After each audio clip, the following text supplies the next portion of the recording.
এই কুমিল্লার আশেপাশে সব হচ্ছে আমার নানা আর দাদা, কারণ আমার দাদার বাড়ি পরমতলাতে, তো আমার জন্ম হয়েছে আবার ঢাকায় ড্যামরাতে, আমার স্থায়ী অস্থায়ী হয়ে গেছে আবার ঢাকাতেই। তো কুমিল্লারে ধরতেও পারি না, ছাড়তেও পারি না।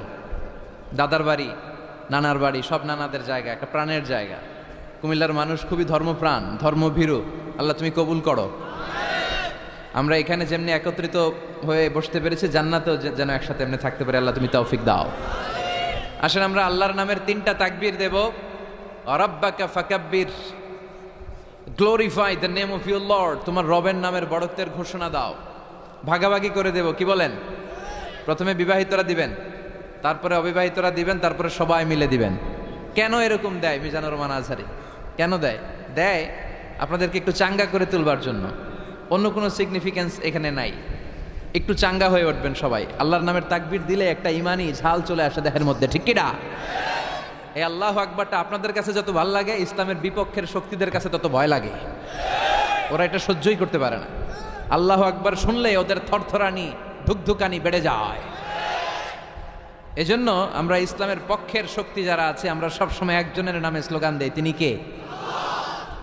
তো প্রথমে যারা বিবাহিত আছেন তারা পড়বেন তাকবীর, এরপরে অবিবাহিতরা, এরপরে সবাই মিলে। শুরুতে বিবাহিতরা রেডি হন। বিবাহিত কারা কারা আসছেন দেখি তো একটু।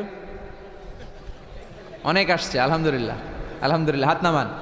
অবিবাহিত কারা কারা আসছো দেখি। এই যে 2 হাত করে তুলতেছে, এরা সবসময় সংখ্যা বাড়াতে চায় আর 2 হাত করে তোলে। দেখা যাবে দেবিদ্দারের বিবাহিতদের পারফরমেন্স ভালো হয় না অবিবাহিতদের। শুরুতে বিবাহিত ভাইরা রেডি হন। আমি পড়বো লিল্লাহে তাকবীর, আপনারা পড়বেন আল্লাহু আকবার। শুরুতে বিবাহিতরা রেডি, তাকবীর পড়েন। বিবাহিতরা পড়েন লিল্লাহে তাকবীর। মাশাআল্লাহ, তাবারাকাল্লাহ। এবার অবিবাহিতদের পালা। অবিবাহিতরা কাশি দিয়ে গলা ঠিক করে নিতেছে। অবিবাহিতরা রেডি? দেখি তোমাদের পারফরমেন্স কেমন হয়। পড়ো লিল্লাহে তাকবীর। মাশাআল্লাহ, এদের পারফরমেন্স ভয়ঙ্কর, ইমানি চেতনায় উদ্বুদ্ধ। আল্লাহ এই প্রাণ ঢালা উচ্ছ্বাসগুলোকে তুমি ইসলামের খাতিরে কবুল করে নাও। এবার আমরা সবাই মিলে 3 তাকবীর। কয় তাকবীর? এক একটা তাকবীরে যাতে এই প্যান্ডেল কেঁপে ওঠে। পারা যাবে মুসলমান? পড়েন লিল্লাহে তাকবীর, লিল্লাহে তাকবীর, লিল্লাহে তাকবীর।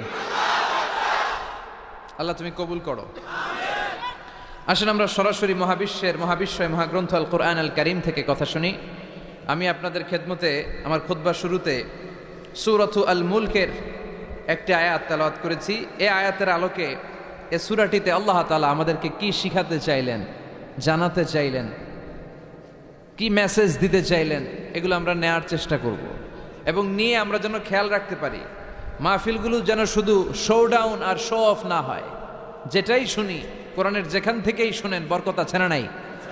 যখন কোরআন শুনবেন রহমতের বাড়িধারা নাজিল করবে কে? একটা অক্ষর তেলাওয়াত করলে 10টা নেকি দিবে কে? একটা আয়াত তেলাওয়াত করলে জান্নাতের বিল্ডিং 1 তলা লম্বা বানায় দিবে কে? ইকরা ওয়ারতাকি ওয়ারাতিল কামা কুনতা তুরাতিলু ফিদ দুনিয়া ফাইন্না মানজিলাতাকা ফি আখিরি আয়াতিন তাকরাউহা। একটা আয়াত পড়ো আর জান্নাতের বিল্ডিং 1 তলা করে লম্বা করো। বড় বিল্ডিং হচ্ছে বুর্জ আল খলিফা। এটার কত লম্বা? খুব সম্ভবত 163 তলা লম্বা। আর দুনিয়াতে যারা কোরআন পড়ে আপনারা জান্নাতে হাজির হবেন, আপনাদের বিল্ডিংগুলো হবে কয়েক কোটি তলা লম্বা। যত আয়াত পড়ছেন তত আয়াত লম্বা। সারা জীবনে যদি 2 লক্ষ আয়াত পড়া হয়ে থাকে আপনার জান্নাতের বিল্ডিং হবে 2 লক্ষ তলা। আল্লাহ বলবেন পড় আর বিল্ডিং লম্বা কর।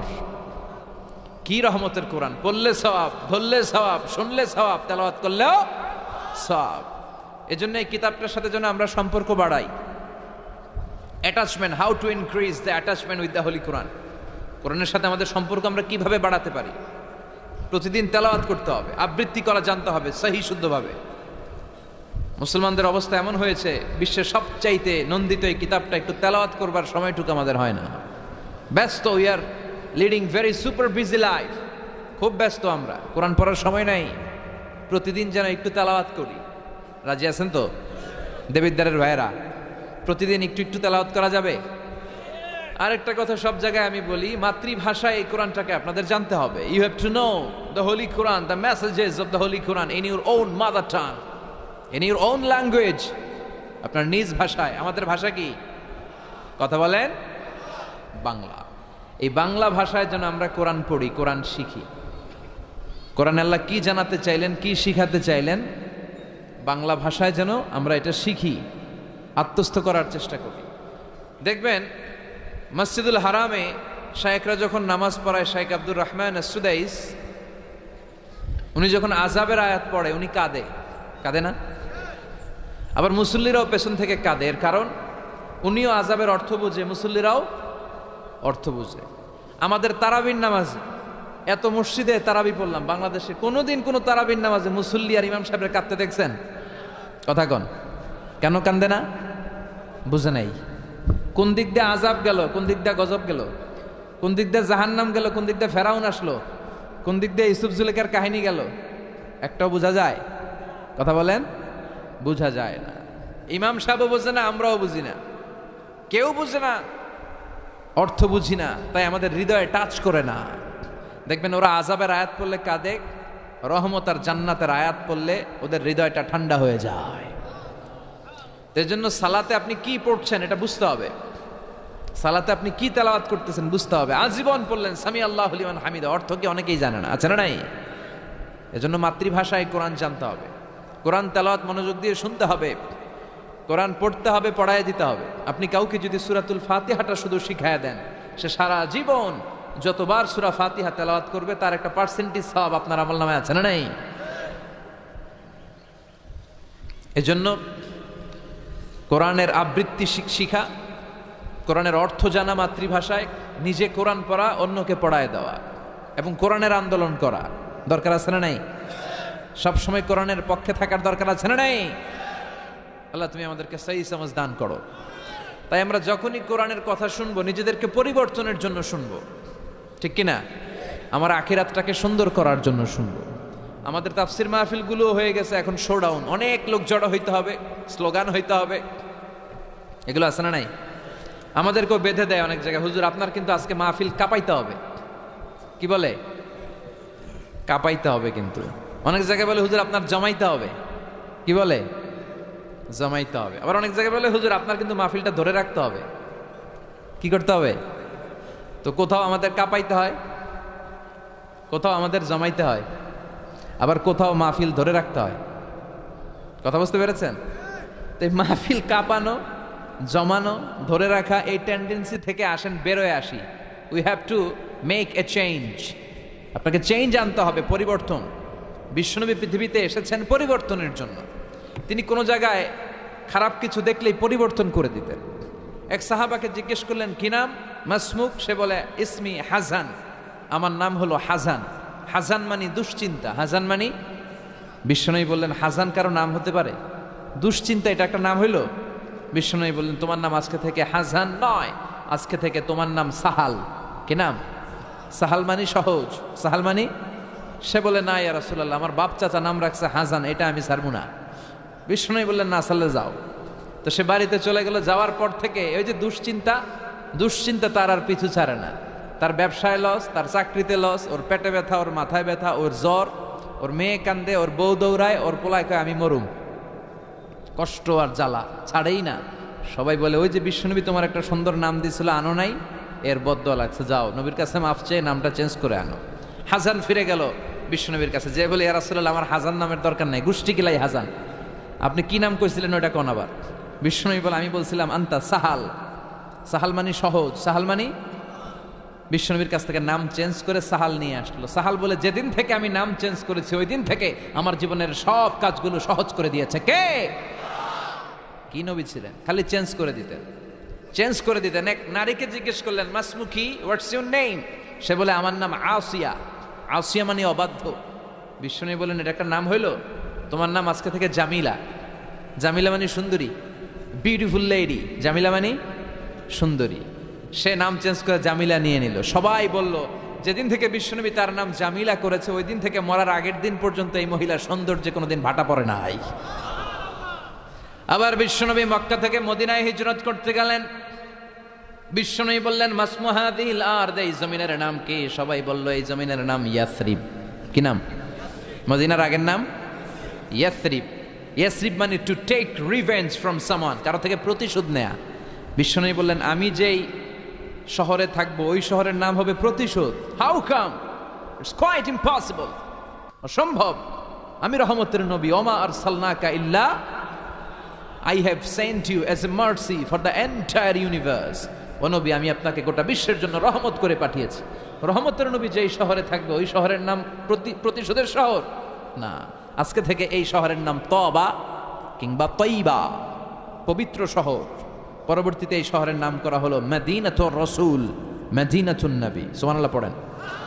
আবার বিশ্বনবী আরেক এলাকায় সফরে গেলেন, বললেন মাসমু হাযিহিল আরদ, এই এলাকার নাম কি? সবাই বলে গাদিরা। কি বলে? গাদিরা। গাদিরা মানে আরদুন লা শাজারা ফিহি ওয়ালা নাবাত, এমন শহর যেই শহরে কোনো গাছ পালা লতা পাতা ঘাস জন্মায় না। বিশ্বনবী বললেন এটা একটা নাম রাখছো তোমরা গাদিরা। এই গদিরা নামের কারণেই তো এলাকায় কোনো গাছপালা হয় না, ওই এলাকায় কোনো গাছ হবে না। বিশ্বনবী বললেন মিনাল ইয়াউম, আজকে থেকে এই এলাকার নাম গাদিরা নয়, আজকে থেকে এই এলাকার নাম আমি চেঞ্জ করে দিলাম খাদেরা। খাদেরা মানে সবুজ। খাদেরা মানে কি? বিশ্বনবী নাম চেঞ্জ করে দেওয়ার সাথে সাথে ওই এলাকায় ঘাস লতা পাতায় সবুজ শ্যামল হয়ে গেল। এজন্য পরিবর্তন লাগবে। We have to make a change. পরিবর্তন লাগবে। এই লোক দেখানো মানসিকতা থেকে আমাদের বেরিয়ে আসতে হবে। মাহফিল কাঁপানো, মাহফিল জমানো, মাহফিল ধরে রাখা, এগুলো আর কোনোদিন বলবেন? বলবেন? সব হবে আমাদের একজনের খুশির জন্য। তিনি কে? চিল্লায় বলেন। তোমার আর তোমার আল্লাহর মধ্যে এমন কোনো গোপন বিষয় আছে নাকি যেটা আল্লাহ ছাড়া কেউ জানে না? তোমার জীবনে এমন কোনো গোপন দান আছে নাকি যেটা আল্লাহ ছাড়া কেউ দেখেনি? আমরা এখন দেখায় দেখায় দান করতে চাই, আছে না নাই? অমুক সমাজপতি শিল্পপতি 2 লক্ষ টাকা বলেন মারহাবা, আছে না নাই? লোক দেখানো দান। এটা মিজানের পাল্লায় উঠালে কোনো ওজন হবে না। আপনি গোপনে 1 টাকা দিচ্ছেন, এটারে উহুদ পাহাড়ের সমান ওজন করে আমলনামায় তুলে দিবে কে? এজন্য সবসময় খেয়াল রাখবেন যে একজনকে আমরা দেখাতে চাই, আমরা দেখাবো একজনকে। তিনি কে? মানুষকে দেখানোর জন্য কিছু করা যাবে? আল্লাহুম্মা রযুকনা ইখলাস। আল্লাহ তুমি আমাদের ইখলাস বাড়ায় দাও। আর জোরে পড়েন আমিন। আমরা আজকে সূরাতুল মুলক থেকে কথা শুনবো। মুলক সূরার নাম কি? এই সূরার অনেক ফজিলত আছে। এই সূরা রাত্রিবেলা যারা তেলাওয়াত করবে তাদের কবরের আযাব হবে না।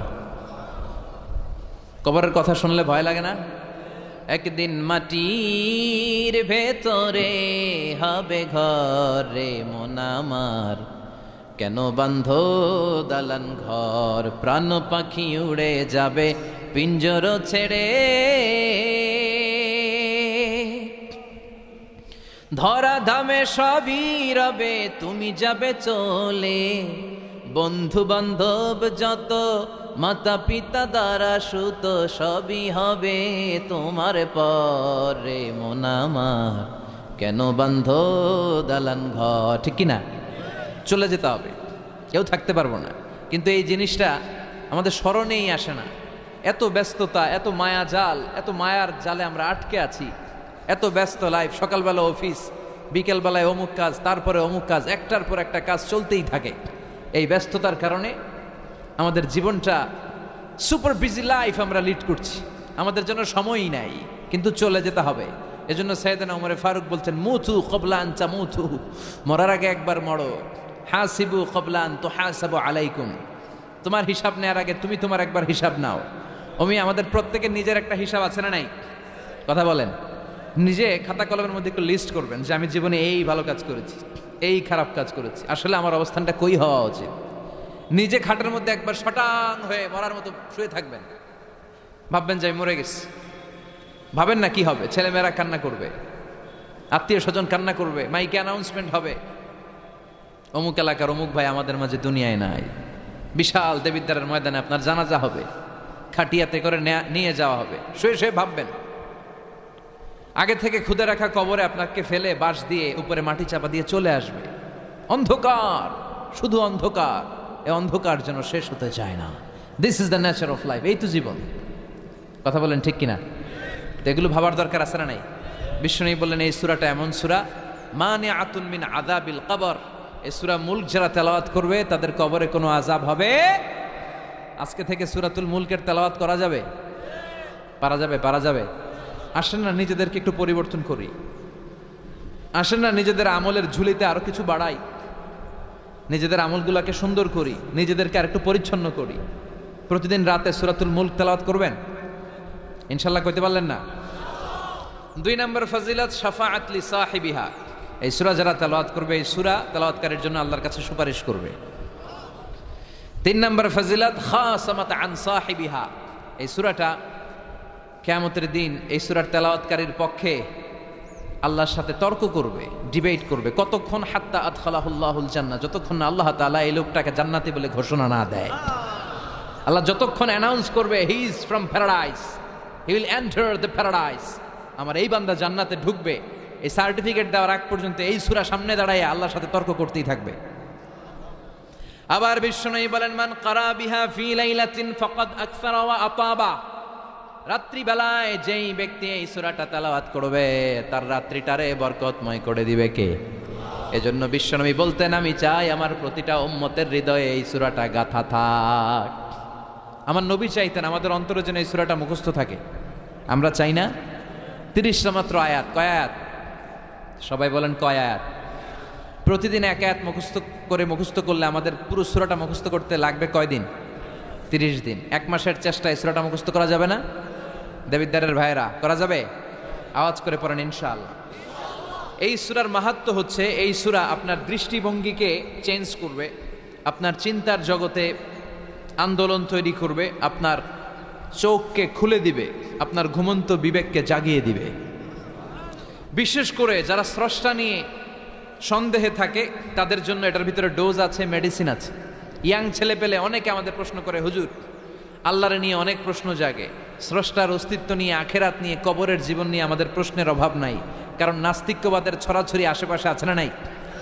ইয়াং যারা আছে তোমাদেরকে একটা বই পড়ার সাজেস্ট আজকে আমি করে যাই। বইটার নাম অনেকে জানে, প্যারাডক্সিক্যাল সাজিদ। কি নাম? লেখক হচ্ছে আরিফ আজাদ। লেখক কে? আরিফ আজাদ। বইটার নাম প্যারাডক্সিক্যাল সাজিদ। গত 21শে বই মেলায় এটা দ্য বেস্ট সেলার হয়েছিল, এজন্য নাস্তিকদের মাথা গরম। কথা বলেন। এই বছর সে আরেকটা বের করছে, প্যারাডক্সিক্যাল সাজিদ 2। এটা গতকাল থেকে বইমেলায় পাওয়া যাচ্ছে, 21শে বইমেলায়। এই প্যারাডক্সিক্যাল সাজিদ 1, প্যারাডক্সিক্যাল সাজিদ 2 প্রতিটা যুবকের সাথে সাথে রাখার দরকার, ঠিক কিনা? It's an eye opener for you. এই সূরাটা আপনাদের জন্য আই ওপেনার, চোখ খুলে দিবে। একটু চিন্তা করলেই বুঝবেন যে নাস্তিকদের যুক্তিগুলো খুবই হালকা। ওরা স্রষ্টাকে মানতে চায় না, আল্লাহরে মানতে চায় না। এর কারণ ওরা বলে আনসিন ইজ নাথিং, যেটারে দেখি না ওইটা মানি না। নাজুবিল্লাহ পড়বেন না? কিন্তু ওরা ওদের জীবনে অনেক কিছু দেখে না, ওরা মানে না। কথা কন। আচ্ছা, আপনি আপনার জীবনে সরাসরি চোখ দিয়ে আমেরিকা দেখছেন? কথা কয় না। তা আমেরিকা যে আছে মানেন না? যারা এখনো হজে যান নাই, হজে যারা এখনো যান নাই, কাবা ঘর নিজ চোখে সরাসরি দেখছেন? টিভিতে না, টিভিতে তো সবাই দেখছে। সরাসরি কাবা ঘর দেখছেন? তো আপনি যে দেখেন নাই, আপনি সৌদি আরব যে আছে, কাবা ঘর যে আছে মানেন না? নাস্তিকরা বাতাস খালি চোখে দেখে না, দেখে, কিন্তু নাস্তিকরা বাতাস মানে না। Why do you believe on that? বাতাস মানুষ কেন? তোর দাদা, তোর বাবা কোনোদিন বাতাস দেখছে? তুই তোর চোখ দিয়ে কোনোদিন বাতাস দেখেছিস? Do you see the air in the atmosphere? উত্তরে বলবেন no. So why do you believe on that? বাতাস বিশ্বাস করো কেন? Do you see the migraine pain when someone feel in his head? কেউ যখন মাথা ব্যথা অনুভব করে, বলে যে আমার মাথাটায় প্রচন্ড ব্যথা। ওর যে মাথা ব্যথা দেখা যায়? কথা বলেন। ভাইজানের মাথা ব্যথা প্রচন্ড দেখা যাচ্ছে? মাথা ব্যথা থাকলেও মাথার অবস্থা যা, না থাকলেও এটা দেখা যায় না। So why do you believe on that? মাথা ব্যথা দেখা যায় না তো বিশ্বাস করস কেন? এগুলো কপাল পড়া, এগুলো হচ্ছে নাম্বার 1 হাদারা মুল্লুক্কা পাঠা। এদের দলিলগুলো একেবারে নড়বড়ে। কুফানগরীতে এক নাস্তিক ছিল, সে বলে বেড়াতো আমি আল্লাহরে দেখি না তাই মানি না। কুফানগরীর লোকজন বলে আমাদের এক ইমাম আছে নাম নু'মান ইবনু সাবেত, ওনার সাথে বসলে তুমি আল্লাহরে দেখতে পাবা। সে বলে তাই, তাহলে তোমাদের ইমামকে ডাকো। সাইয়েদনা ইমাম আবু হানিফা টাইম দিলেন, এই জুমার দিন, আজকে জুমার দিন না, এই জুমার নামাজের পরে ঠিক ভর দুপুরে 2টায় সবাই আমরা একত্রিত হব। নাস্তিকও আসবে, সাইয়েদনা ইমাম আবু হানিফাও আসবে। জুমার সালাতের পরে লোকের বন্যা বয়ে গেল, বাঁধ ভাঙা জোয়ার, অনেক মানুষ। নাস্তিক এসেছে, লক্ষ লক্ষ লোক এসেছে, আসে নাই ইমাম আবু হানিফা। আসে না, আধা ঘন্টা, 1 ঘন্টা, 2 ঘন্টা পরে আসছে। নাস্তিক বলে এই তোমাদের ইমাম, যার কোনো সময়ের জ্ঞানই নাই, এর সাথে কিসের তর্ক? সাইয়েদানা ইমাম আবু হানিফা বলে ইনদি উযর, আমার ওজর আছে। কি ওজর? সাইয়েদানা ইমাম আবু হানিফা বলেন, আমি ঘর থেকে বের হয়ে আসার পথে একটা নদী পার হয়ে আসতে হয়। আজকে এসে দেখি নদীর মধ্যে কোনো মানুষ টানুষ নাই, নৌকা নাই, মাঝি নাই, কিচ্ছু নাই। তো হঠাৎ দেখলাম পাশে বিশাল বড় একটা গাছ। এই গাছটা এমনি এমনি দুই ভাগ হয়ে গেল। হঠাৎ গাছ থেকে এমনি এমনি লম্বা তক্তা হয়ে গেল, এমনি এমনি তক্তাগুলো জোড়া লেগে নৌকা হয়ে গেল। আর নৌকা আমার সামনে আসলো, মাঝি ছাড়া, লগি বৈঠা ছাড়া। আমি নৌকায় যেয়ে বসলাম, নৌকাটা আমার নিয়ে টান দিয়ে সাঁ করে ওপার নিয়ে গেল। তো এই যে এই কাজগুলো আর প্রসেসিংগুলো হতে আমার 2 ঘন্টা সময় লেগেছে। নাস্তিক কয় তগ ইমাম গাঞ্জা খাইছে, মাথার তার ছিঁড়া গেছে, নাহলে কোনো সুস্থ মানুষ এ কথা বলতে পারে? এমনি এমনি নাকি গাছ ভেঙে তক্তা হয়, এমনি এমনি নাকি তক্তা লেগে নৌকা হয়, এমনি এমনি নাকি মাঝি ছাড়া নৌকা চলে। সাইয়েদানা ইমাম আবু হানিফা বললেন, এই তো আপনি লাইনে চলে আসছেন, আপনারে বুঝানো এখন আমার খুব সহজ হবে। এমনি এমনি গাছ কাটে না করাত ছাড়া, এমনি এমনি তক্তা জোড়া লাগে না, নৌকা হয় না মিস্ত্রি ছাড়া, এমনি এমনি নৌকা চড়ে না মাঝি ছাড়া। তাহলে এত বিশাল বড় আকাশটা কেমন করে এমনি এমনি হলো? জমিনটা কেমন করে এমনি এমনি হলো? সাগর, মহাসাগর, পাহাড়, মরুভূমি কেমন করে এমনি এমনি হলো? এগুলোর একজন স্রষ্টা আছে না নাই? নাস্তিক কয় তাই তো, আসলেই তো আমি হাদারাম, আসলেই তো আমি উল্লুক্কা পাঠা। এইভাবে তো আমি কখনো ভেবে দেখি নাই, এইভাবে তো কখনো চিন্তা করি নাই। ও ইমাম, তুমি আমার ঘুমন্ত বিবেককে জাগিয়ে দিয়েছ, তুমি আমার চোখের সামনের পর্দাটা উঠিয়ে দিয়েছ, তুমি আমার দৃষ্টিভঙ্গিকে পরিবর্তন করে দিয়েছ। ও ইমাম, তুমি আমার চোখ খুলেছ, তুমি আমাকে হক চিনতে সাহায্য করেছ। আর দেরি করতে চাই না, আমারে পড়িয়ে দাও লা ইলাহা ইল্লাল্লাহু মুহাম্মাদুর রাসূলুল্লাহ। কালিমা পড়ে মুসলমান হয়ে গেছে। আল্লাহু আকবার পড়েন। এমনি নাস্তিকদের জন্য এই সূরার ভেতরে আল্লাহ তাআলা অনেক দিগদর্শন রেখেছেন, জীবন দর্শন রেখেছেন। আল্লাহ বুঝাতে চান যে গোলাম, আমারে চেনার জন্য, আমারে দেখার জন্য তোর ডক্টরেট ডিগ্রি লাগবে না, তোর ব্যাচেলর ডিগ্রি, মাস্টার্স ডিগ্রি লাগবে না। তুই আমার সৃষ্টির দিকে একটু নজর করে তাকা, একটু ঠান্ডা মাথায় চিন্তা করে দেখ, একটু সাগরের দিকে তাকা, একটু নদীর দিকে তাকা, একটু পাহাড়ের দিকে তাকা। তাকালেই তুই বুঝবি সামওয়ান ইজ কন্ট্রোলিং এভরিথিং। একজন এমডি আছে, ম্যানেজিং ডাইরেক্টর, মহা ব্যবস্থাপক, যিনি গোটা বিশ্বের সব ব্যবস্থাপনার আঞ্জাম দিচ্ছেন। চিল্লায় বলেন ঠিক কিনা? আল্লাহ বলে তুই সাগরের দিকে তাকা, পাহাড়ের দিকে তাকা, নদীর দিকে তাকা। সাগরের দিকে তাকালে আমি আল্লাহরে খুঁজে পাবি। ঝর্ণার দিকে তাকা, ঝর্ণার মধ্যে আল্লাহর নিদর্শন আছে না নাই? ঝর্ণা ঝর্ণা ঝর্ণা রে, বলনা বলনা বলনা রে, কার বিরহে পাগল পাড়া তুই, কার মিলনে ফুল ফসলে ভরা রে তোর দুকুল ভুই, কার মিলনে ফুল ফসলে ভরা রে তোর দুকুল ভুই। ঝর্ণা ঝর্ণা ঝর্ণা রে, বলনা বলনা বলনা রে, কার বিরহে পাগল পাড়া তুই। সুবহানাল্লাহ পড়েন। ঝর্ণা দেখছেন কোনোদিন? হড়ে হড়ে দেখছেন? সিলেটে মাধবকুণ্ড জলপ্রপাত, আর কোথায়? সীতাকুণ্ড, আর কোথায়? রাঙ্গামাটি, আর শ্রীমঙ্গল। ঝর্ণা আছে না? এই ঝর্ণার দিকে তাকাবেন, ঝর্ণার ঝরঝর শব্দের আওয়াজগুলো বুঝার চেষ্টা করবেন, দেখবেন ঝর্ণা আপনাকে বলে দিবে যে আমার স্রষ্টা কে। আল্লাহর সৃষ্টির দিকে তাকালে আল্লাহরে পাওয়ার সুযোগ আছে না নাই? এই তথ্যগুলো, এই উপাত্তগুলো, এই মেসেজ আর ইনফরমেশনগুলো আল্লাহ তাআলা এই সূরার ভেতরে ভরে দিয়েছে। শুনতে রাজি আছেন? আওয়াজ করে বলেন তো সূরার নাম, আরো জোরে সবাই বলেন কি নাম? মুলক। মুলক মানে কি? মুলক মানে রাজত্ব, মুলক মানে ক্ষমতা, মুলক মানে পাওয়ার, মুলক মানে কিংডম, মুলক মানে সভরেইনটি, মুলক মানে অথরিটি। অথরিটি কার? এজন্য রব্বুল আলামিন বলেন তাবারাকাল্লাযী বিয়াদিহিল মুলকু ওয়া হুয়া আলা কুল্লি শাইইন কাদির। সুমহান সেই সত্তা যার হাতে ক্ষমতা, আর তিনি সকল কিছুই করতে ক্ষমতাবান, সবকিছুর উপর কর্তৃত্বশীল। চিল্লায় বলেন ঠিক কিনা? তাবারাকাল্লাযী, সুমহান তিনি, বিয়াদিহিল মুলক, যার হাতে ক্ষমতা। ক্ষমতা কার হাতে? নাকি প্রধানমন্ত্রীর হাতে, র্যাবের হাতে, পুলিশের হাতে, আমনেগো হাতে? আপনারা তো কোন ক্ষমতা সব আমগো হাতে। সকল ক্ষমতার উৎস কে? সকল ক্ষমতার উৎস আল্লাহ, কিন্তু আমরা বলে থাকি সকল ক্ষমতার উৎস জনগণ। এটা যুক্তিতে ঠিক না। কি ক্ষমতা আছে আমাদের? কি ক্ষমতা আছে? কোনো ক্ষমতা নাই। মানুষকে আল্লাহ তেমন কোনো ক্ষমতাই দেয় নাই, যেটা দিছে এটার ক্ষমতা বলা যায় না। চিল্লায় বলেন ঠিক। আসল ক্ষমতার মালিক হলেন আল্লাহ। আমাদেরকে তো আল্লাহ দুর্বল করে বানিয়েছেন। ওয়া খালাকাল ইনসানু দাঈফা, আমাদেরকে দুর্বল করে তৈরি করেছে কে? শুধু আমরাই দুর্বল না, আমি দুর্বল, আমার বাপ দুর্বল, আমার দাদা দুর্বল, আমার 14 গোষ্ঠী দুর্বল। আমরা দুর্বলের ঘরের, চিল্লায় বলেন দুর্বলের ঘরের। সেই দুর্বলের ঘরের দুর্বল কয় আমরা সব ক্ষমতার উৎস। কি ক্ষমতা আছে আমার?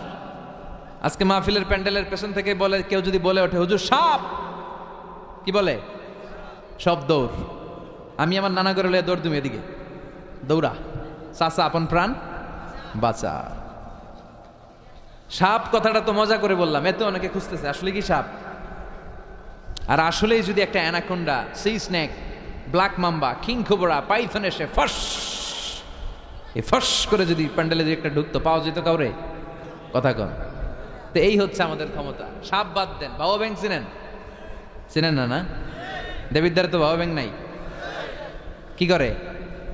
খালি লাফায়। 10টা বাবা ব্যাংক, 2টা এই স্টেজে আর বাকি 8টা প্যান্ডেলে যদি ছেড়ে দেওয়া হয়, বাবা ব্যাংক আর কি লাভ দিবে? এর চেয়ে বড় লাভ দিবেন আপনারা। বাবা ব্যাংকের চেয়ে বড় লাভ দিয়ে আমরা দৌড়াইতে শুরু করব। কত অসহায় আমরা, কত দুর্বল। বল্লা পোকা, মৌমাছি আমাদেরকে কামড় দিয়ে উড়াল দেয়, এটা ধরে যে মারমু এটাও পারি না। কুত্তা এম করে কামড়াইলে আমরা কুত্তারে কামড়াইতেও পারি না। কি অসহায়। পিঁপড়া কামড় দিলে আমরা কিছু করতে পারি না। কানের ভিতরে যদি কারো পিঁপড়া ঢুকে থাকে বুঝবেন সে মজাটা কি। আহা, হ্যাঁ, বাঁচার কোনো সুযোগ নাই, কোনো ক্ষমতাই নাই। এরপরও আমরা বলি সব ক্ষমতার মালিক আমি। দেখবেন যাদের ডায়রিয়া হয় আর 5-7 বার টয়লেটে গেছে, এর চেহারার দিকে তাকানো যায় না। বৈশা গেছে, বৈশা যান।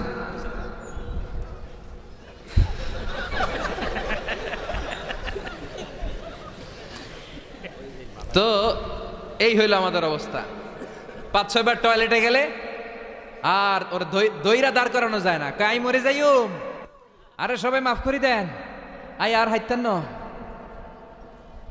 আমি পারবো না, আমার মাফ করে দেন। পারবি না কেন? তুই না ক্ষমতার উৎস। কথা কন। আসলে আমাদের কোনো ক্ষমতা নাই, আমরা দুর্বল। আসল ক্ষমতার মালিক একজন, চিল্লায় বলতে হবে তিনি কে? আমরা যে কত দুর্বল। ন্যাচারাল ক্যালামিটি অর ডিজাস্টার যখন হয়, প্রাকৃতিক দুর্যোগ, তখন নিজের অবস্থা খেয়াল করবেন। বন্যার সময় মানুষের কি অবস্থা হয়, ঠিক কিনা? ভূমিকম্পের সময় কি অবস্থাটা হয় আমাদের? রাত 3টার দিকে যদি ভূমিকম্প হয়, দৌড়, লুঙ্গি পইরা দৌড়, লুঙ্গি ছাড়াও দৌড়, আগে যান বাঁচাও। পাগল হয়ে যায়। বাচ্চাটারে কোলে নিয়ে দৌড়াবো, না স্ত্রীকে ঘুম থেকে জাগাবো, না ভাড়াটিয়াদেরকে উঠাবো, না নিজেই ছাদের উপর থেকে লাফ দেব। ত্রাস, ভয়, ভূমিকম্প, সবাই দৌড়। দেখবেন ভূমিকম্প হইলে বাড়িওয়ালাও দৌড়, ভাড়াটিয়াও দৌড়। নাকি ভাড়াটিয়ারা দৌড়ায়, বাড়িওয়ালারা দৌড়ায় না? কথা কন। ডোনাল্ড ট্রাম্প যে বিল্ডিং এ থাকে, ওইটাতে ভূমিকম্প হইলে ডোনাল্ড ট্রাম্প তো দৌড়াবে না? না, ডোনাল্ড ট্রাম্পও দৌড়াবে। আমি কিছু টেলিভিশনের লাইভ প্রোগ্রাম দেখেছি, ওখানে উপস্থাপক আর অতিথিরা ক্যামেরা ট্যামেরা মেকআপ টেকআপ নিয়ে বসছে। একটু পরে শুরু হয়েছে ভূমিকম্প, মাইক থুইয়া দিয়া উপস্থাপক দৌড়। তো যেহেতু মেকআপ টেকআপ একেবারে ক্যামেরা ট্যামেরা সব সেটিং, অতিথিরা ওঠে না, একটু পরে আবার নাড়াচাড়া, এবার অতিথিও দৌড়। বাঁচার জন্য সব দৌড়। এই হচ্ছে আমাদের ক্ষমতার দৌড়াত্ম। এরপরও আমরা বলি আমরা নাকি ক্ষমতার উৎস। তুফান হলে, এইখানে একটা তুফান হলে 70 কিলোমিটার বেগের জাস্ট বাতাসটাকে যদি আল্লাহ এর তীব্রতা যদি বাড়িয়ে দেয়, সব দৌড় আমরা। কথা কন। আল বাহরু জুনদুম মিন জুনুদিল্লাহ, আর রিহু জুনদুম মিন জুনুদিল্লাহ। বাতাস আল্লাহর সৈনিক, আগুন আল্লাহর সৈনিক, তুফান আল্লাহর সৈনিক। চিল্লা এখন ঠিক কিনা? 2004 সালের সুনামির কথা ভুলে গেছেন? ইন্দোনেশিয়া একটা প্রদেশ আছে, বান্দা আছে, এক ধাক্কায় 3 লক্ষ সাগরের ভেতরে। জাপানের কান্টো শহরে 1 লক্ষ নয়, একটা ধাক্কায়, কয়েক সেকেন্ডের ব্যবধান। একটু আগে নাচানাচি করতেছিল, ধুম্মা চলে ধুম, একটু পরে সব হয়ে গেছে ধুম ধুম। একেবারে সাইজ করে ফেলছে কে? আহা, কোনো ক্ষমতা নাই। ক্ষমতার মালিক কে? এজন্য রাব্বুল আলামিন বলেন তাবারাকাল্লাযী বিয়াদিহিল মুলকু ওয়া হুয়া আলা কুল্লি শাইইন কাদির। সুমহান সেই সত্তা যার হাতে ক্ষমতা, ক্ষমতা কার হাতে? কক্সবাজারে দেখবেন একটা দ্বীপ আছে, একমাত্র দ্বীপ যেটাতে পাহাড় আছে, নাম মহেশখালী। ওইখানে বৌদ্ধদের স্বর্ণ মন্দির আছে। ওখানে তুফান টুফান শুরু হইলে বৌদ্ধরাও জিকির করা শুরু করে দেয় আল্লাহর। সুবহানাল্লাহ কইবেন না? তুফানে পড়লে দেখবেন হিন্দু, বৌদ্ধ, আস্তিক, নাস্তিক সবাই জিকির করে একজনের, চিল্লায় বলেন তিনি কে? আমরা মাঝে মাঝে আমাদের প্রোগ্রাম স্কেডিউল এত টাইট থাকে, মাঝে মাঝে আমরা প্লেনে, হেলিকপ্টারে এক জেলা থেকে আরেক জেলায় যাই বাধ্য হয়ে। সিলেটে প্রোগ্রাম, কক্সবাজারে প্রোগ্রাম, ওই অমুক জায়গায় প্রোগ্রাম, তো ফ্লাইট ধরা লাগে। তো আমরা আভ্যন্তরীণ ফ্লাইটে চড়ে চড়ে আমরা যাই। তো আমরা যখন যাই ওখানে কিছু এয়ার হোস্টেস থাকে বিমানের ভেতরে, এদেরকে বলে বিমানবালা। খুব সুন্দরী স্মার্ট নারীদেরকে তারা রিক্রুট করে, নিয়োগ দেয়। এদের যদি 3-4টা সন্তান হয়ে যায় এদেরকে আবার চাকরিতে রাখে না। সৌন্দর্যটাই যাদের পুঁজি। তো এরা লিপস্টিক মেখে, পারফিউম মেখে, মেকআপ করে, ভেরি বিউটিফুল লেডি। ওরা আসে, এসে আমাদেরকে খাবার টাবার দেয়, ইনস্ট্রাকশন দেয়। তো বিমানটা, আভ্যন্তরীণ বিমানগুলো বাংলাদেশের ভেতরে যেগুলো চলে এগুলো 14 থেকে 15,000 ফিট উপরে ওঠে। তো বিমানটা প্রথমে রানওয়েতে টাক্সি করে, মানে বিমান যখন মাটিতে চলে এটাকে বলে টাক্সি। কি বলে? টাক্সি ছেড়ে যখন উপরে ওঠে এটারে বলে টেক অফ। কি বলে? তো এটা যখন বিমানটা যখন টেক অফ করবে তখন দেখলাম এই এয়ার হোস্টেসগুলো, যেগুলোর পর্দা নাই, হেজাব নাই, শালীনতা নাই, মাইক্রোফোন হাতে নিয়ে ঘোষণা দিচ্ছে, ভদ্র মহিলা এবং ভদ্র মহোদয়গণ, আপনারা আপনাদের সিট বেল্টগুলো বেঁধে নিন। এখনই আমাদের উড়োজাহাজটি শাহজালাল আন্তর্জাতিক বিমানবন্দর থেকে শাহ আমানত বিমানবন্দরের উদ্দেশ্যে 15,000 ফিট দিয়ে উড়ে যাবে। এরপরে পড়তে শুরু করে আল্লাহু আকবার, আল্লাহু আকবার, আল্লাহু আকবার। তো আমি উল্টা ঘুরে তাকাইলাম, কি রে এই মাইয়া আল্লাহু আকবার কয় কেমনে? ঘুরে দেখি হাতের মধ্যে এরকম কাগজ, এই কাগজ থেকে দেখে দেখে পড়তেছে। উচ্চারণ কিন্তু আমগমতো না, পড়তেছে আল্লাহু আকবার, আল্লাহু আকবার, আল্লাহু আকবার, সুবহানাল্লাযী সাখখারা লানা হাযা। পুরো দোয়াটাই পড়ছে, ওমা কুন্না লাহু মুকরিনিন ওয়া ইন্না ইলা রাব্বিনা লামুনকালিবুন। তো আমি হিসাব মিলালাম, ঘটনা কি? লিপস্টিক, মেকআপ, সুটেড, বুটেড, পারফিউম মাখা, হিপ হপ স্টাইলের মেয়ে, এরা আল্লাহু আকবার পড়ে কেন? তো তখনই খেয়াল করে দেখলাম যে বিমানটা এখন ছাড়ছে, জমিন ছেড়ে দিয়ে 15,000 ফিট উপরে যাচ্ছে। ওরা খুব ভালো করেই টের পায় এই 15,000 ফিট উপরে যখন বিমান থাকবে ওরে বাঁচানোর কেউ নাই, ওকে রক্ষা করার কেউ নাই। তখন ওর কোনো পাওয়ার নাই, কোনো ক্ষমতা নাই, চিল্লায় বলেন ঠিক কিনা? তখন কোনো সিকিউরিটি নাই। আহা, কি দুর্বল মানুষ। বিমান বাঁকা হয়ে গেলে সবাই চিল্লায় বাঁচাও। যদি জিজ্ঞেস করেন কে বাঁচাবে, বলবে হুজুর আপনি বাঁচান। আছে না নাই? দুর্বল। আসল ক্ষমতার মালিক হলো একজন, চিৎকার করে বলতে হবে তিনি কে?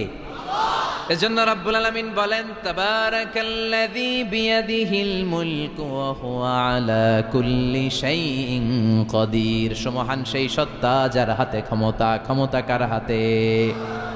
আমাদেরকে আল্লাহ ক্ষমতা দিয়েছেন ঠিক, এটা সাময়িক, লিমিটেড, তবে আনলিমিটেড ক্ষমতার মালিক কে? এই যে আমাদের মাননীয় প্রধানমন্ত্রী শেখ হাসিনা নতুন টার্মের জন্য আসছে না? কয় বছর? 5 বছর। কোন দেশে আসে 10 বছর, কোন দেশে 15 বছর। তো এই যে আল্লাহ ক্ষমতার চেয়ারে বসে, আল্লাহ আসছে কয় বছরের মেয়াদে? কথা বলেন। 50 বছর, 100? হ্যাঁ, কয়দিন থাকবে উনি? আজীবন। রব্বুল আলামিন বলেন হুয়াল আউয়ালু ওয়াল আখিরু ওয়াল যাহিরু ওয়াল বাতিন ওয়া হুয়া বিকুল্লি শাইইন আলিম। আল্লাহ বলে আমি প্রথম, আমার আগে কেউ নাই। ঠিক কি না?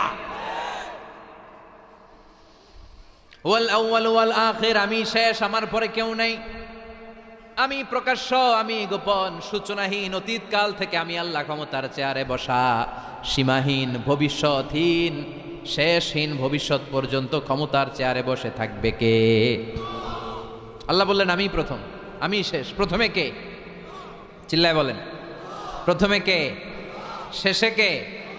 প্রথমে আল্লাহ আল্লাহ, শেষেও আল্লাহ আল্লাহ, আকাশে আল্লাহ আল্লাহ, জমিনে আল্লাহ আল্লাহ। সবাই পড়েন, প্রথমে আল্লাহ আল্লাহ, শেষেও আল্লাহ আল্লাহ, আকাশে আল্লাহ আল্লাহ, জমিনে আল্লাহ আল্লাহ। নিখিল জাহান গায়ে গুণগান, তার নামে গায় আমরাও গাহি তাআলা হামদে বারি তাআলা, হামদে বারি তাআলা, হামদে বারি তাআলা। সুবহানাল্লাহ পড়েন। তিনিই প্রথম, তিনিই শেষ, তিনি চিরকাল ক্ষমতার চেয়ারে বসে থাকবেন। চিল্লায় বলেন ঠিক কিনা? আবার পৃথিবীতে অনেক দেশে দেখবেন ডেমোক্রেটিক সিস্টেমে ক্ষমতায় আসে, মানে ভোটে জিতে, যেমন আমাদের দেশ। তো আল্লাহ তো ভোটে জিতে আসছে না? আল্লাহ ভোটে জিতে আসছে। অনেক দেশে মোনার্কি সিস্টেম, মানে রাজতন্ত্র, রাজার পোলা রাজা। আল্লাহর বাপ ছিল রাজা, এই জন্য আল্লাহও রাজা। এরকম আল্লাহ চিরকাল আজীবনের মেয়াদ নিয়ে তিনি ক্ষমতার চেয়ারে বসা। চিৎকার করে বলেন ঠিক কিনা? আবার পৃথিবীর অনেক দেশে দেখা যায় আন্দোলন করে সরকারকে ক্ষমতার চেয়ার থেকে নামানো যায় কি যায় না? পৃথিবীতে এরকম হয়েছে না অনেক জায়গায়? আন্দোলনের ঠেলায় সরকার কয় আমি নাই। আবার মাঝে মাঝে মিলিটারি কু হয়, সেনা বিদ্রোহ, জানেন না আপনারা? তা আমরা পৃথিবীর 700 কোটি মানুষ সবাই মিলে যদি আল্লাহর বিরুদ্ধে আন্দোলনে নেমে যায়, তাইলেই তো আল্লাহর ক্ষমতা শেষ। যাবে না? 700 কোটি মানুষ মিলেও পারা যাবে না।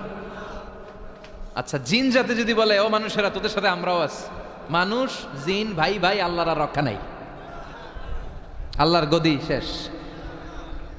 আচ্ছা, ফেরেশতারাও যদি বলে ও মানুষ ও জিনেরা তোগুলোকে আমরাও আছি, 3 দলীয় মহাজোট, আল্লাহর চেয়ার উল্টে যাবে নাকি? কথা বলেন। আল্লাহ বলেন ওয়ালাম ইয়াকুল্লাহু শারীকুম ফিল মুলক, আমার ক্ষমতায় কোনো পার্টনার নাই। কুলিল্লাহুম্মা মালিকাল মুলক, আমি ক্ষমতার মালিক, এই ক্ষমতা কেউ ছিনায় নিতে পারবে না। গোটা বিশ্বের সবাই মিলে যদি আমার বিরুদ্ধে আন্দোলন করিস, আমার ক্ষমতার 1 ইঞ্চিও কমবে না। চিল্লায় বলেন ঠিক কিনা? সে আল্লাহ বললেন তাবারাকাল্লাযী বিয়াদিহিল মুলকু ওয়া হুয়া আলা কুল্লি শাইইন কাদির। সুমহান সেই সত্তা যার হাতে ক্ষমতা, ক্ষমতা কার হাতে?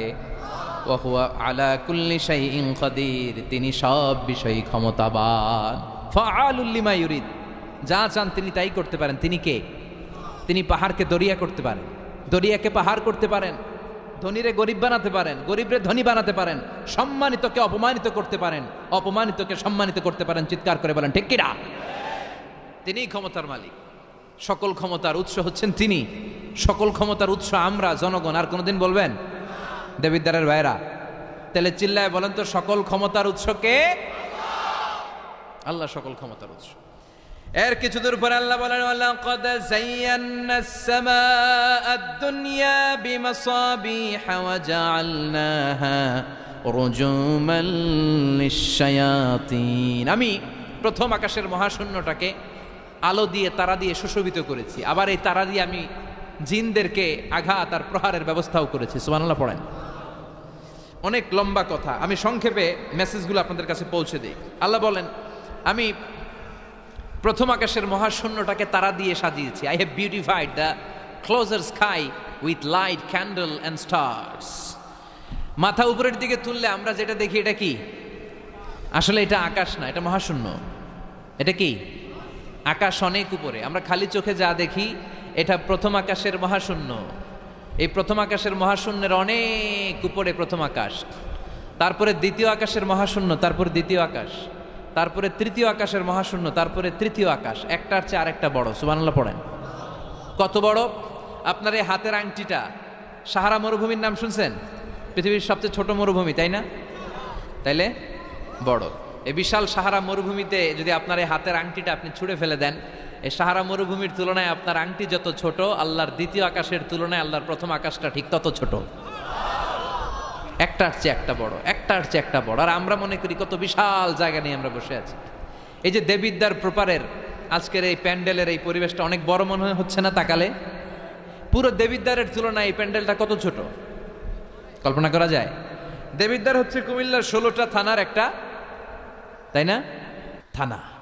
কুমিল্লা হচ্ছে বাংলাদেশের 64 জেলার একটা। এরকম 64টা জেলা মিলে আমাদের সুজলা সুফলা শস্য শ্যামলা ডিজিটাল বাংলাদেশ। এই বাংলাদেশ হচ্ছে পৃথিবীর সবচাইতে বড় দেশ। কি বড় না? কত ছোট জানেন? মানচিত্রের মধ্যে বাংলাদেশ এটা লেখার জায়গা পাওয়া যায় না। বাংলা BANG পরে ইন্ডিয়ার উপরে, মাঝখানে LA, পরে বাংলাদেশের উপরে আবার DESH পরে আবার ইন্ডিয়ার উপরে। বাংলাদেশ কথাটা লেখার জায়গাও বাংলাদেশের উপরে নাই। কত ছোট! পাশের ইন্ডিয়ায় 25 গুণ বড়, Canada, United states of America প্রায় 100 গুণ বড়, রাশিয়া নামে একটা দেশ আছে প্রায় কয়েকশো গুণ বড়। এরকম 200টা দেশ মিলে আমাদের এই পৃথিবী। এই 200টা দেশ মিলে পৃথিবীর মাত্র 30 ভাগ, বাকি 70 ভাগ হচ্ছে শুধু পানি। সুবহানাল্লাহ কইবেন না? তাহলে পুরো পৃথিবীর তুলনায় দেবিদ্বারের এই প্যান্ডেলটা কত ছোট, কত ক্ষুদ্র আমি, কত তুচ্ছ আমি, কত নগণ্য আমি, চিন্তা করতে পারেন? আচ্ছা, এত বড় মনে হইলো এই পৃথিবীটা, এই পৃথিবীটাকে এত বড় মনে হচ্ছে আমাদের, কিন্তু এই যে দ্বীপ্রহরের জলজলে সূর্যটা দেখা যায়, এই সূর্যটা এই বিশাল পৃথিবীর চেয়ে 13 লক্ষ গুণ বড়। 9 কোটি 30 লক্ষ মাইল দূরে 8 মিনিট 18 সেকেন্ড সময় নিয়ে আলোটা আসে। তাহলে এতক্ষণকার আলোচনা পর্যন্ত মনে হচ্ছে সূর্যই মনে হয় অনেক বড়। সূর্য হচ্ছে একটা স্টার, তারা। সূর্যের পরে পৃথিবীর সবচেয়ে কাছের তারার নাম প্রক্সিমা সেন্ট্রাই, তারপরে একটা আলফা সেন্ট্রাই এ, আলফা সেন্ট্রাই বি, যেতে যেতে ইটা ক্যারিনা, ব্যাটেল জিউস, এরকম অনেকগুলো আছে, আপনারা গুগল করলে পাবেন এগুলো। এই যে ব্যাটেল জিউস তারা, যেই সূর্য পৃথিবীর চেয়ে 13 লক্ষ গুণ বড়, ওই ব্যাটেল জিউস তারাটা আবার সূর্যের চেয়ে 33 কোটি গুণ বড়। তাহলে এতক্ষণ পর্যন্ত বোঝা যাচ্ছে ব্যাটেল জিউসই মনে হয় বড় না। ব্যাটেল জিউস এত ক্ষুদ্র তারা, এটার কোনো নাম নিশানাই নাই অন্য তারকার সামনে। চিল্লায় কোন আল্লাহু আকবার। এরকম লক্ষ লক্ষ অযুত লক্ষ নিযুত কোটি মিলিয়ন বিলিয়ন ট্রিলিয়ন জিলিয়ন ফিলিয়ন অক্ট্রিলিয়ন তারা নিয়ে আমাদের গ্যালাক্সি গঠিত। আমাদের এই গ্যালাক্সির নাম মিল্কি ওয়ে। কি নাম? আমাদের গ্যালাক্সির পরে সবচেয়ে কাছের গ্যালাক্সির নাম অ্যান্ড্রোমেডা। আমাদের গ্যালাক্সি থেকে অ্যান্ড্রোমেডায় পৌঁছতে আলোর গতিতে কেউ যদি পৌঁছতে যায় তাহলে 2.5 মিলিয়ন লাইট ইয়ার সময় লেগে যাবে। 2.5 million light year. Light year মানে আলোকবর্ষ। আলোকবর্ষ বললাম এজন্য, মানে আলোর গতিতে যদি আপনি ছোটেন, এই পৃথিবীতে আবিষ্কৃত সবচেয়ে দ্রুত গতিসম্পন্ন যে উপাদানটা পাওয়া গিয়েছে সেটার নাম লাইট, মানে আলো। সেটা কি? এই আলো 1 সেকেন্ডে ছুটে 1,86,000 মাইল বেগে। সুবহানাল্লাহ। বাড়িতে গিয়া 1 সেকেন্ডে 1 লক্ষ, 1 ঘন্টায় না কিন্তু, 1 মিনিটেও না, আরে 1 সেকেন্ড কইতে 2 সেকেন্ড লাগে মিয়া, কথা কন। সেই 1 সেকেন্ডে নাকি আলো ছুটলে 1,86,000 মাইল চলে যায়। তো আলোর গতিতে গতিসম্পন্ন কোনো রকেট, যেই রকেট আলোর গতিতে ছুটবে, এরকম কোনো রকেট যদি আপনারা বানাতে পারেন, তাহলে আমাদের গ্যালাক্সি থেকে, আমাদের মিল্কি ওয়ে থেকে আমাদের সবচেয়ে কাছের গ্যালাক্সি অ্যান্ড্রোমেডাতে পৌঁছতে আপনার 25 লক্ষ বছর লেগে যাবে। চিল্লায় পড়েন না আল্লাহু আকবার। এই প্রথম আকাশের মহাশূন্যটাকে এরকম তারা দিয়ে সুশোভিত করে দিয়েছে কে? রাতের বেলা তারার মেলা যদি আপনি তাকান অবাক হবেন। এখন তো তারার সৌন্দর্য দেখা যায় না লাইটিং ফাইটিং এর কারণে। আগে যখন গ্রামে আসতাম দেখতাম কি সুন্দর তারা, সুন্দর সুন্দর তারা আছে। সবচেয়ে উজ্জ্বল একটা তারা আছে, এটার নাম ধ্রুব তারা। কি তারা? ধ্রুব তারা। একটা আছে শুক তারা। 60টা তারার একটা চ্যানেল আছে, এটার বলে সপ্তর্ষি মণ্ডল। অনেকে রাতের তারাটারা চিনে না। আগের নাবিকরা আকাশের তারা দেখে পথ চলতো। সুবহানাল্লাহ পড়েন। এই তারকারাজি দিয়ে প্রথম আকাশের মহাশূন্যটাকে সাজিয়ে দিয়েছে কে? এরপরে সূরার প্রথম রুকুর শেষে আল্লাহ বললেন, ওয়াসিররু কাওলাকুম আও জাহারু বিহি ইন্নাহু আলিমুম বিযাতিস সুদূর আলা ইয়ালামু মান খালাকা ওয়া হুয়াল লাতীফুল খাবীর। আল্লাহ বলেন, তুমি গোপনে কিছু বলো কিংবা প্রকাশ্যে বলো, তুমি যাই বলো না কেন, কথাগুলো শোনে কে? আপনি আওয়াজ করে, এই যে আওয়াজ করে আমরা কথা বলতেছি, শুনে কে? আওয়াজ বন্ধ করে মনে মনে ভাবতেছি, ওইটা মনে আল্লাহ শোনে না? কথা বলেন।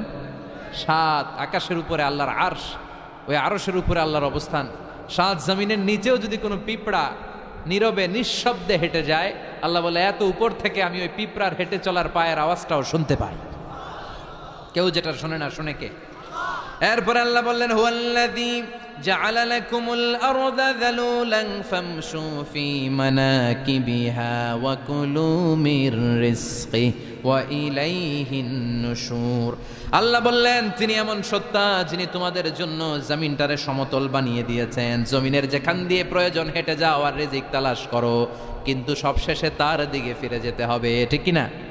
জমিনটারে সমতল করলো কে? আজকের এই প্যান্ডেলটা সমতল না? কথা কন না, উঁচা নিচা? আজকে এদিকে যদি উঁচা হইতো, এদিকে নিচা, এদিকে খাদ, এদিকে গর্ত, এদিকে আবার উঁচা, বসতে পারতেন? কি সমতল! বিমান থেকে নিচের দিকে তাকালে এটা ভালো টের পাওয়া যায়। মনে হয় সবুজ কার্পেটিং করা, এটা একটা কার্পেট, এটা একটা কার্পেট, কার্পেট কার্পেট। পুরো বাংলাদেশটা মনে হয় যেন আল্লাহ তাআলা সবুজ কার্পেট দিয়ে ডেকোরেশন করে রেখেছে। আল্লাহ বলে, সবুজ কার্পেট দিয়ে ডেকোরেশন করেছি দেখে ভেবে নিও না তোমরা বেঁচে গেছো। নাফরমানি আর গাদ্দারি করলে সবুজ কার্পেটের ভিতরেও আগুন আছে না নাই? কি মেকানিজম? উপরে কার্পেট, নিচে আগুন। কার্পেটের নিচে কি? আল্লাহ কোরআনে কসম কেটেছেন, ওয়াল বাহরিল মাসজুদ, ফুটন্ত সাগরের পানির কসম। দুনিয়ার কোন সাগরের পানি গরম না, সব ঠান্ডা, কিন্তু আল্লাহ বললেন ফুটন্ত টকবকে সাগরের পানির কসম আমি খেলাম। অনেক গবেষণা হলো এই সাগরের পানি নিয়ে। আমেরিকান নেভাল একাডেমির এক চিফ ইঞ্জিনিয়ার উনি বললেন কোরআনে পাওয়া গেল টকবকে সাগরের পানির কসম, কিন্তু সাগরের পানি তো ঠান্ডা, এখানে গরম আসলো কোত্থেকে? আসলে আল্লাহ সাগরের নিচে যে গরম মজুদ রেখে দিয়েছেন ওইটার দিকে খেয়াল করে বলেছে। তো সে গবেষণা করতে চাইলো, দেখি সাগরের ভেতরে আগুন কই আছে। কোরআন যেহেতু বললো টকবকে সাগরের পানির কসম, আসলে কোনো আগুন টাগুন খুঁজে পাওয়া যায় কিনা। সে সাগরের ভেতরে পাইপ ঢুকাতে শুরু করলো, জোড়া লাগিয়ে লাগিয়ে গবেষণা। তো পাইপ যেতে যেতে অনেক সাগরের গভীরতা শেষে তলা পাওয়া গেল। তলার ভেতরে সে ড্রিল করে পাইপ ঢুকাতে লাগে। সে পেয়ে গেল মাটির স্তর, এরপরে পাললিক শিলার স্তর। পৃথিবীর ভিতরে কিন্তু অনেকগুলো স্তর আছে জানেন। এই যে পানিগুলো আমরা নষ্ট করি, এই পানি কিন্তু খাই, আমাদের পেশাবই আমরা খাই। আমাদের এই প্রস্রাবও যদি পৃথিবীর 4-5টা স্তর শেষে নিচের দিকে চলে যায়, এটা মিনারেল ওয়াটারের মতো হয়ে যায়। এই 4-5টা স্তর মাটির ভেতরে রেখে দিয়েছে কে? পাললিক শিলা, রূপান্তরিত শিলা, আগ্নেয়গিরির শিলা। এরপরে যখন সে পাইপ ঢুকাতে শুরু করেছে, সে দেখতে পেল এই পাইপগুলো গলে গলে গলে গলে পানি হয়ে যায়। এত আগুন, এত গরম। সে তো অবাক, সে অবাক পৃথিবীর ভিতরে এত আগুন আসলো কোত্থেকে। তো এই আগুনের টেম্পারেচারটা কতটুকু পাওয়ারফুল এটা চেক করার দরকার আছে না নাই? সে বলল, I need fire proof pipe, bring from America. America থেকে ফায়ার প্রুফের পাইপ আনো, পরীক্ষা চালায় দেখি। ফায়ার প্রুফের পাইপ আনা হলো, এবার ফায়ার প্রুফের পাইপ ঢুকাইতে শুরু করছে। সাগর শেষে তলা, পাললিক শিলা, রূপান্তরিত শিলা, আগ্নেয়গিরির শিলা। ওই আগ্নেয়গিরির শিলার পরে যখন ফায়ার প্রুফের পাইপ ঢুকাতে শুরু করেছে, যেই পাইপে আগুন ধরে না, সে দেখতে পেল ফায়ার প্রুফের পাইপগুলো আগুনে গলে গলে ধোঁয়া আর পানি হয়ে যায়। তাহলে এই সবুজ কার্পেটিং এর নিচে আগুন আছে না নাই? এই আগুন মজুদ করে রেখেছে কে? সে আল্লাহ বললেন, আমিনতুম মান ফিস সামাই আন ইয়াখসিফা বিকুমুল আরদা ফাইদা হিয়া তামুর। তোমরা কি ভেবেছো নাকি সবুজ কার্পেটের উপরে আনন্দে নাচানাচি করবা, আনন্দে লাফালাফি করবা, কিন্তু এই জামিনটারে মুহূর্তের মধ্যে দোলা দিয়ে দিতে পারে কে? খাসাফ মানে হচ্ছে ল্যান্ডস্লাইড, মুহূর্তে ভূমিটা কেঁপে যেতে পারে, পুরো পৃথিবীটা ফাইদা হিয়া তামুর কেঁপে উঠবে। ট্রেম্বলিং, ভাইব্রেশন শুরু হয়ে যাবে, পুরো পৃথিবীটার কাঁপাকাঁপির চোটে তোমরা এটার উপর দাঁড়িয়েও থাকতে পারবে না। তার মানে নিচে, এই পৃথিবীর নিচে আযাব আর গজব, আগুন মজুদ করে রেখেছে কে? আবার আল্লাহ বলল, উপরের দিকে তাকাও, দেখবা মেঘমালায়, মেঘমালার উপরও আমি আল্লাহর আযাব আছে না নাই? আমিনতুম মান ফিস সামাই আন ইউরসিলা আলাইকুম হাসিবা ফাসাতা'লামুনা কাইফা নাযীর। আমি চাইলে উপর থেকে আইয়ুরসিলা আলাইকুম হাসিবা, হাসিবা মানে হচ্ছে পাথর বৃষ্টি, শিলাবৃষ্টি। দেবিদ্বারে তো কখনো শিলাবৃষ্টি হয় নাই না? কবে হয়েছে? এবছর হয়েছিল। শিলাবৃষ্টি হইলে দেখবেন যে ছাগল গরুর মাথায় পড়লে বড় বড় শিলা, ছাগল মরে যায়। মানুষের মাথায় পড়লে মানুষ মরে যায়, টিনের চাল ভেঙে যায়, বাড়িঘর ভেঙে সব শেষ। তো এরকম শিলাবৃষ্টি যদি হয় আমরা বাঁচবো? অ্যাসিড বৃষ্টি হলে, উল্কা বৃষ্টি হলে, আচ্ছা আলোচনা চলবে কটা বলুন? 4:30। উল্কা বৃষ্টি, পৃথিবীর সবচাইতে বড় সাইজের উল্কাটা পড়েছিল দক্ষিণ আফ্রিকার হোবা সিটিতে। ওটার ওজন ছিল 60 মেট্রিক টন। কয় মেট্রিক টন? কথা কন। আজকে এই প্যান্ডেলের উপরে যদি একটা পড়ে, দেবিদ্বার থানার উপরে যদি পড়ে, পুলিশ ফাঁড়ির উপরে যদি পড়ে, বঙ্গভবনের উপরে যদি পড়ে, ক্যান্টনমেন্টের উপরে যদি পড়ে, বাঁচাবে কে? Donald Trump. চিল্লায় বলেন, বাঁচাবে কে? তার মানে উপরেও আযাব, নিচেও আযাব, যে কোনো মুহূর্তে এই আযাব দিয়ে আমাদেরকে শেষ করে দিতে পারে কে? লূত আলাইহিস সালামের কওমের একটা বদ খাসলাত ছিল, হোমোসেক্সুয়ালিটি, সমকামিতা। আল্লাহ শাস্তি হিসেবে পুরো জমিনটারে উল্টিয়ে দিলেন। ফাজআলনা আলিয়াহা সাফিলাহা, আল্লাহ উল্টায়া ছেড়ে দিলেন, সব শেষ। ওইখানে এখন ডেড সি, আল বাহরুল মাইয়িত, মৃত সাগর, গজবের জায়গা। এই সাগরে কোনো কাঁকড়া নাই, চিংড়ি মাছ নাই, ব্যাং নাই, শ্যাওলা নাই, মাছ নাই, কিচ্ছু নাই। এরকম মুহূর্তের মধ্যে আযাব আর গজব দিয়ে আমাদেরকেও শেষ করে দিতে পারে কে?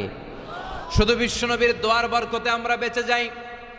বিশ্বনবী দোয়াতে বলেছেন, আল্লাহ আমার আগের উম্মতদেরকে তুমি যেমনি আযাব দিয়ে গজব দিয়ে একবারে শেষ করে দিয়েছো, আমার গুনাহগার উম্মতদেরকে এইভাবে শেষ করে দিও না। বিশ্বনবীর দোয়ার বরকতে আমরা বেঁচে যাই। এরপর আল্লাহ বললেন, নাস্তিকরা কি মুক্ত বিহঙ্গের দিকে তাকায় না? বিহঙ্গ মানে পাখি, মুক্ত পাখির দিকে তাকায় না? পাখির দিকে তাকালে পাখির রব আল্লাহরে খুঁজে পাওয়া যায়, ঠিক কিনা? আওয়ালাম ইয়ারাউ ইলা আত-তায়রি ফাওকাহুম সাফফাতিন ওয়া ইয়াকবিদনা মা ইউমসিকুহুন্না ইল্লার রাহমান ইন্নাহু বিকুল্লি শাইইন বাসীর। সুবহানাল্লাহ বলেন। পাখির দিকে নজর করলে পাখির রব আল্লাহরে খুঁজে পাওয়া যায়। আপনি পাখির দিকে তাকায় দেখেন কেমনে উড়ে, ওদেরকে শূন্যে ধরে রাখে কে? কথা বলেন না। মা ইউমসিকুহুন্না ইল্লার রাহমান, আল্লাহ ছাড়া কেউ পাখি ধরে রাখে না। এই পাখির আরবি হচ্ছে তয়ের। পাখির আরবি কি? বিমান আরবিও তয়ের। পাখি আরবি যা, বিমান আরবিও তা। এটার উপর গবেষণা করে বিমান আবিষ্কৃত হয়েছে। সুবহানাল্লাহ কইবেন না? কিন্তু আমরা করতে পারি নাই, করেছে আমেরিকান দুই ভাই। আমরা আছি ফতুয়াবাজি নিয়ে, কথা কন। আমরা আছি মারামারি নিয়ে, কার পিছনে কেমনে লেগে থাকা যায়, কারে কেমনে টাইনা নামানো যায়। একজন জিজ্ঞেস করতেছে, এত খেলা থাকতে হাডুডু বাংলাদেশের জাতীয় খেলা কেন? হাডুডু বাংলাদেশের জাতীয় খেলার নাম? তো আরেকজন উত্তরে বলতেছে, এর কারণ বাংলাদেশে কেউ উন্নতি করবে, ভালো কাজ করবে, এটা অন্যরা সহ্য করতে পারে না। উপরে উঠতে চাইলে ওরা ঠ্যাং ধরে নামাবে। এজন্য হাডুডু খেলা এই দেশের জাতীয় খেলা। হাডুডু খেলা দেখছেন? একটা সামনে যাইতে চাইলে সবাই কাবাডি কাবাডি কাবাডি কাবাডি বইলাই ওর ঠ্যাং ধরে কি করে পিছনের দিকে নিয়ে আসে, ওরা সামনে যাইতে দিবেই না। এই হচ্ছে আমাদের স্বভাব। চিল্লায় বলেন ঠিক কিনা? খালি ফতুয়াবাজি, ও খারাপ, ও খারাপ, ও কাফের, ও কাফের, ও 20 কারণে কাফের, তুই 40 কারণে কাফের। এই কাফের মারা গেলে যে কবর দেয়া হবে, কবরের উপরে যে ঘাস উঠবে, ওই ঘাস যে গরু খাবে, ওই গরুর দুধ যে খাবে, ও কাফের। কথা বলেন। তো এই ফতুয়াবাজি নিয়ে থাকলে আমরা বিমান আবিষ্কার করবো কেমনে? উইলভার রাইট অর উইল রাইট, দুই ভাই। আওয়ালাম ইয়ারাউ ইলা আত-তায়রি ফাওকাহুম সাফফাতিন ওয়া ইয়াকবিদন। আল্লাহু আকবার। গবেষণা করে করে এই দুই ভাই বানিয়ে ফেলেন 1903 সালে। তবে এখনকার মতো এত উন্নত বিমান না। আপনারা আজকেই গুগল করবেন যে কিভাবে ইনভেনশন অফ এরোপ্লেন আবিষ্কার হলো কেমনে, দেখবেন যে দুই ভাই পাহাড়ের মধ্যে শুয়ে শুয়ে মাসের পর মাস পাখি নিয়ে গবেষণা করেছে। আমাদের গবেষণা করার সময়টাও নাই। অন্যদের পিছনে লেগে থাকলে গবেষণার সময় থাকবে? কথা কন। এই দল ওই দলের গালি দেয়, এই দল ওরা কয় তুই ভারতপন্থী, ওই দল এরা কয় তাহলে তুই পাকিস্তানপন্থী। তো বাংলাদেশপন্থী কেডা? কথা কন। আমরা সাধারণ জনগণ বাংলাদেশপন্থী। চিল্লায় বলেন ঠিক কিনা? উইলভার রাইট অর উইল রাইট, দুই ভাই বানায় ফেললো বিমান। 1903 সালে বিমান আবিষ্কার হয়ে গেল। আমেরিকা এক সুবিধা করতে পারে নাই, চলে গেল ফ্রান্স। এক শহর থেকে আরেক শহরে প্রথম বিমান নামালো। পাখা নাই, ঢাকনা নাই, গ্লাস নাই, ইঞ্জিন নাই, এমনভাবে বিমানগুলো বানিয়েছে দেখলে হাসি পায়। কিন্তু সেই বিমান আবিষ্কারের পর থেকে এটাকে ইমপ্রুভ করতে করতে, ডেভেলপ করতে করতে আজকে তারা বানিয়ে ফেলেছে বোম সুপারসনিক। সার্চ করবেন বোম সুপারসনিক, সবচেয়ে দ্রুতগামী প্যাসেঞ্জার বিমান। কি নাম? Bomb supersonic. খুব দ্রুত চলে। এর আগে চলতো কনকর্ড, সবচেয়ে দ্রুত। তো বিমান আবিষ্কারের আগে পৃথিবীর সব দেশে ছিল শুধু সেনাবাহিনী আর নৌবাহিনী। যেহেতু এখন বিমান আবিষ্কার, এখন বিমান বাহিনী আছে না নাই? এখন উপর থেকে বোমা মারে। দ্বিতীয় বিশ্বযুদ্ধে আমেরিকা 2টা বোমা মেরেছিল জাপানের 2টা শহরে, হিরোশিমা আর নাগাসাকিতে। লিটল বয় আর ফ্যাটম্যান মেরে জাপানের ওই 2 শহর বিরান ভূমি বানিয়ে দিয়েছে। সবগুলো মানুষ শেষ। এবং প্রায় 100 বছর ওই শহর থেকে যত বাচ্চা কাচ্চা জন্মগ্রহণ করেছে পরবর্তীতে সবগুলো বিকলাঙ্গ। একটার হাত নাই, একটার পা নাই, একটার চোখ নাই, আর একটা কথাই কইতে পারে না। এখন ড্রোন হামলা হয়, মিসাইল হামলা হয়, আবার ইদানিংকালে আমরা স্যাটেলাইটও পাঠাই উপরে। আমাদের একটা স্যাটেলাইট আছে না নাই? বাঙ্গাবন্ধু স্যাটেলাইট চ্যানেল অফ বাংলাদেশ আছে না নাই? কিছুদিন আগে নিউজে শুনলাম এটা নাকি উদাও। এটা কি আছে না গেছে? হ্যাঁ, নিউজে আসছিল যে এটা নাকি উদাও হয়ে গেছে। এটা যেন না হারায়। অনেক টাকা, আমাদের গরিব মানুষ আমরা, এদেশের খেটে খাওয়া মানুষের টাকা দিয়ে এই স্যাটেলাইট চ্যানেলকে পাঠানো হয়েছে। এটা যেন আল্লাহ হেফাজতে রাখে। আমরা চিল্লায় পড়ি আমিন। তো এই সূরাটার শেষে আল্লাহ একটা প্রশ্ন করেছে আপনাদের সবাইকে। প্রশ্ন রেখে আল্লাহ শেষ করেছে। দেখেন একটার পর একটা মেসেজ। আল্লাহ বলে মুক্ত বিহঙ্গের দিকে তাকা, কিভাবে পাখিগুলো ডানা ঝাপটায়। এগুলো তাকালেই আপনি এই পাখির ভিতরে পাখির রব আল্লাহরে খুঁজে পাবেন, ঠিক কিনা? সব শেষে আল্লাহ বললেন, একটা প্রশ্ন দিয়ে আল্লাহ সূরাটা শেষ করলেন। আল্লাহ বললেন, কুল আরাআইতুম ইন আসবাহা মাউকুম গাওরান ফামান ইয়াতিকুম বিমাইম মাইন। বলো দেখি সবে, শুকাইয়া যদি যায় এই পৃথিবীর পানি, তাহলে হেথায় তটনির ধারা কে দিবে সবারে আনি। সুবহানাল্লাহ পড়েন। প্রশ্নটা রেখেছে কে? আল্লাহ বললেন, একদিন ঘুম থেকে উঠে দেখো টিউবওয়েলে পানি নাই, মোটর ছেড়েছ, ট্যাপ ঘুরাচ্ছ, পানি নাই, বাজারে মিনারেল ওয়াটার কিনতে গিয়েছো, পানি নাই। পানি দিবে কে? পানি সম্পদ মন্ত্রী, প্রধানমন্ত্রী, গোটা বিশ্বের সবাই মিলে এক ফোঁটা পানি বানাতে পারে? আবার আল্লাহ বললেন, সব জায়গায় যতটুকু পানির দরকার পানির ব্যবস্থা করে দিল কে? হাযা আযবুন ফুরাত ওয়া হাযা মিলহুন উজাত। একদিকে লোনা পানি আর একদিকে মিঠা পানি, আছে না নাই? মিঠা নদীর পানি, আল্লাহ তোমার মেহেরবানি। পড়েন সবাই, সুন্দর ফুল সুন্দর ফল, মিঠা নদীর পানি, আল্লাহ তোমার মেহেরবানি। সুবহানাল্লাহ পড়েন। আবার দেখেন, একই সাগর, এই দিকের পানির এক কালার, ওই দিকের পানির আরেক কালার, মিশে না। এই দৃশ্যটা আপনারা নিজ চোখে দেখছেন নাকি? কই দেখছেন?